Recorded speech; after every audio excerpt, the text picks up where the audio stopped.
Government forces in the Democratic Republic of Congo have nearly ended the threat from rebel M23 fighters. According to the UN Special Envoy, a 4-day army offensive, backed by a new UN intervention brigade, has forced the rebels to abandon several strongholds and retreat towards the Ugandan and Rwandan borders. After 2 months of relative calm, tensions reignited after Rwanda, which UN experts accuse of backing the M23 rebels, said 2 of its citizens had been killed by Congolese army fire over the weekend. So, this news story is from October 29th last year. The combined United Nations and Democratic Republic of Congo's military offensive actually did not last much longer. 1 week later, the M23 armed group was kicked out of the eastern DRC and they were declared defeated. One thing this news story doesn't tell is that while this military offensive was ongoing, representatives of a small private foundation based here in Amsterdam were meeting with the leaders of the M23 armed group. Well, I was one of those representatives. You may be asking, what was I doing in the middle of the jungle in the Eastern Democratic Republic of Congo, talking to the leaders of a horrible armed group?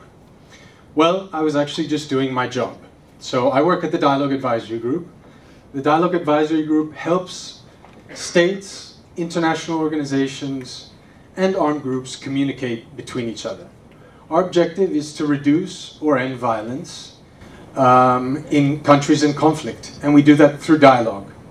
We work in many different countries. Apart from the Democratic Republic of Congo, we work in Iraq, we work in Sri Lanka, we work in Myanmar, and we also work in Europe, in Northern Ireland and the Basque Country. So most people think we're like mediators. I actually don't really like that terminology because really we don't have an official mandate and we're not like a neutral referee that tries to find a solution between 2 sides. So maybe you could think of us as kind of unofficial mediators. But really what we do is carry messages between sides and facilitate meetings. And often we have to work with other actors in larger peace efforts in the country. There are actually not many organizations like the Dialogue Advisory Group, but I will argue today that we are increasingly necessary. So that doesn't mean that official mediators like the UN, like regional organizations or governments aren't necessary. They are necessary. Actually, they're needed to lead these peace efforts, and they do. The Democratic Republic of Congo is a good example. There, the UN is working alongside African regional governments to try to find a solution to the crisis. So, why does the UN and governments need help from organizations like ours? Well, the main reason is that today conflicts are more and more complex. The main reason they're more and more complex is because you have lots of armed groups involved. More and more armed groups are becoming involved in conflicts all around the world. So these armed groups have actually benefited from globalization, like we all have. The technological and communication advances that we've had makes it easier for these armed groups to have access to weapons, to communicate between each other, to cross borders, and also to be involved in criminal activities like drug trafficking. All of this makes armed groups more resilient, makes them stronger, and it makes them more resilient to any kind of attacks on them. So even though these armed groups might not be strong enough to defeat a state's army, they can actually cause a lot of instability. And actually, for the official mediators, it's really difficult to deal with armed groups. Syria is a great example. So in Syria, we've had a conflict for the last few years, a horrible conflict. In Syria, you have the Assad government fighting against hundreds of armed groups. Some of them are backed by countries like the US, others are backed by countries like Iran. Then you have all these armed groups fighting between each other. Now you have a US-led international coalition fighting against ISIS, the radical Islamist militant group, trying to establish an Islamic State across the region. And finally, in the middle of all this fighting and all this mess, you have the local population, vulnerable to the attacks of all sides. So how does the UN react in this situation? Well, they do what they can do, and basically what they've done in the last few years is convene these high-level diplomatic meetings in Geneva that you might have heard of. The problem here is that they've really been hand-tied in what they can do. So they invited Iran because Iran is a key player in the Syrian conflict. But when they invited Iran, the Syrian opposition threatened to walk out of the talks. So Iran was finally not invited. So politics, as can often happen in these peace processes, actually gets in the way of peace. Official mediators also have legal obstacles that they have to deal with. So after the September, the 9/11 attacks, a number of terrorist lists were created. You have terrorist lists in the US, in the EU, and in the UN. So once an armed group is put on one of these terrorist lists, an official mediator will generally stay away from them like the plague. They won't meet with them, and they definitely won't invite them to major diplomatic talks. So all of this makes it really hard for official mediators to deal with these armed groups. For unofficial mediators like us, these are obstacles, but they're not as big an obstacle. Because we're independent, we can do many more things than an official mediator can. So what you're probably wondering is, why would armed groups want to talk to an unofficial mediator like us? Now, the answer to this question is mainly legitimacy. So even though most of us probably see most of these armed groups and we just think of them as terrorist groups, they actually see themselves as something a lot different. They might see themselves as the legitimate representatives of an oppressed ethnic group, or they might see themselves as freedom fighters fighting against a corrupt state. So for them, any opportunity to actually get to talk to a foreigner and to explain their views is a good opportunity, and they'll usually want to take it. So, armed groups may actually also want to talk to unofficial mediators for more practical reasons. So let me give you an example that the Dialogue Advisory Group was involved in Northern Ireland. There we met with the INLA. The INLA is the second largest dissident paramilitary Republican group in Northern Ireland after the IRA. So they wanted to talk about their disarmament. They were ready to disarm, but they didn't want to hand their weapons to the British authorities. So we filled the gap. We adjusted to the needs of the situation, and we actually received the weapons from the INLA.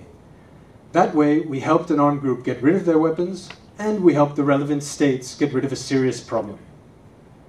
So the way, since we were independent, we could do a lot more things. In a way, our weakness was our strength. So maybe the thing that most of you are now wondering is how we actually talk to armed groups when we actually sit with them and meet with them. Well, the first thing we have to do is organize a meeting. And we usually organize a meeting through an international that's involved in the peace efforts in the country, or even better, through a local that happens to know someone from the armed group in question. So the second scenario is actually better for us because all dialogues are based on trust. So if you get an introduction from someone that trusts the armed group, then it'll help us get a conversation started with a good starting point. But before we actually meet, we'll always try to find out a little bit about the armed group. So, how are they internally organized? Who is the actual leader? Do they have a different military and a different political leadership? Do the military leaders have command and control over all of their soldiers? Once we have some answers to these questions, we will actually meet. So, you might be thinking about security. A lot of my friends and family ask me a lot of really funny questions about this. And here I'm sorry to have to disappoint some of you, but no, we don't carry weapons. No, we don't have bodyguards. And no, we definitely don't have any cool James Bond-like gadgets to use. Actually, security is a concern, but we're actually not that concerned about security generally, because when we go to one of these countries in conflict, we're going to meet with an armed group. So for them, it's an opportunity. And they treat us like guests whose security needs to be guaranteed. So, where do we actually meet? Well, in the Democratic Republic of Congo, we had to meet in the jungle. There was no other option. That's where they were, and there was really no other option. But other times we might meet in a big city, in a hotel. Actually, the more public the setting, the better it is for us and for our protection. So, when we actually sit down on the table and we're talking to these armed groups face to face, we generally use two broad principles to interact with them. One is to try to understand, not judge. Now, what do I mean by this? So, if an official mediator like the UN, for example, were to sit with an armed group, the first thing they would have to tell them is that the use of violence is completely unacceptable.